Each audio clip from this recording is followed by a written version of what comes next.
చెరువుల్లో పుట్టుకొచ్చిన అక్రమ కట్టడాలపై హైడ్రా విరుచుకుపడుతోంది. రాజకీయాలకు ఆస్కారం లేదంటూ బుల్డోజర్స్ను నడిపిస్తోంది. దీంతో హైడ్రాకు ఫిర్యాదులు వెల్లువెత్తున్నాయి. వాటిని పరిశీలించి చెరువుల లెక్కలు సరిచేస్తున్నారు అధికారులు. హైదరాబాద్లో హైడ్రా దూకుడు కొనసాగుతోంది. ఫలానా చోట చెరువును ఆక్రమించారు అని తెలిస్తే టేపులు పట్టుకుని వాలిపోతున్నారు అధికారులు. కొలతలు తీసుకుంటున్నారు. చెరువు ఎంతవరకు ఉంది, ఎంత మేరకు ఆక్రమణలు జరిగాయి అనేది పరిశీలిస్తున్నారు.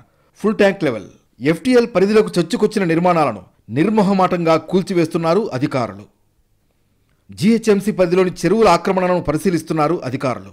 శివారు ప్రాంతమైన కుత్బుల్లాపూర్లో 15 చెరువుల్లో ఆక్రమణపై అధికారులకు ఫిర్యాదులు అందాయి. దీంతో హైడ్రా కమిషనర్ ఏవి రంగనాథ్ వాటిని పరిశీలించారు. ఎలాంటి హడావుడి లేకుండా, మీడియాకు కూడా సమాచారం ఇవ్వకుండా వాటిని పరిశీలించారు ఆయన. ఫాక్స్ సాగర్, దూలపల్లి అశోక్ విలాస్ దగ్గర నాలా కబ్జాతో పాటు పలు చెరువుల్ని పరిశీలించారు. Kompally municipal commissioner, irrigation DO, revenue అధికారుల నుంచి వివరాలు తెలుసుకున్నారు హైడ్రా కమిషనర్ రంగనాథ్. ఆక్రమణదారులకు నోటీసులు ఇవ్వబోమని, కూల్చడమే తమ పని అన్నారు హైడ్రా కమిషనర్ రంగనాథ్. అయితే చెరువుల్ని ఆక్రమించి భవనాలు కట్టిన విద్యా సంస్థలకు మాత్రం నోటీసులు ఇస్తామన్నారు. ఎఫ్టీఎల్ కంటే తమకు విద్యార్థుల భవిష్యత్ ముఖ్యమన్నారు. అందువల్ల మరో చోటకు తరలింపునకు తగినంత సమయం ఇచ్చి తర్వాత అక్రమ నిర్మాణాలను కూల్చివేస్తామని స్పష్టం చేశారు రంగనాథ్.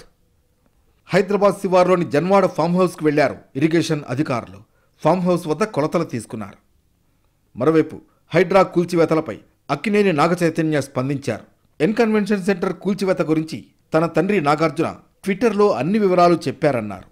దాని గురించి ఎందుకండి, ఇప్పుడు తస్వా స్టోర్ ఓపెనింగ్ గురించి ఉన్నాము, దాని గురించి ఏదైతే కమెంట్స్ ఉన్నాయో నాన్న ఆల్రెడీ ట్విట్టర్లో పెట్టారు అఫీషియల్ గా. So will leave it at that for now. తర్వాత మాట్లాడుకుందాం దాని గురించి. హైదరాబాద్లో చెరువులు, కుంటల ఆక్రమణలపై హైడ్రాకు ఫిర్యాదులు వెల్లువెత్తుతున్నాయి. బుద్ధ భవన్లోని హైడ్రా కార్యాలయానికి పెద్ద సంఖ్యలో ఫిర్యాదుదారులు వస్తున్నారు. ఫిర్యాదులను తీసుకుని అందులోని వివరాలను నమోదు చేసుకుంటున్నారు సిబ్బంది. వాటిని కమిషనర్ దృష్టికి తీసుకువెళుతున్నారు.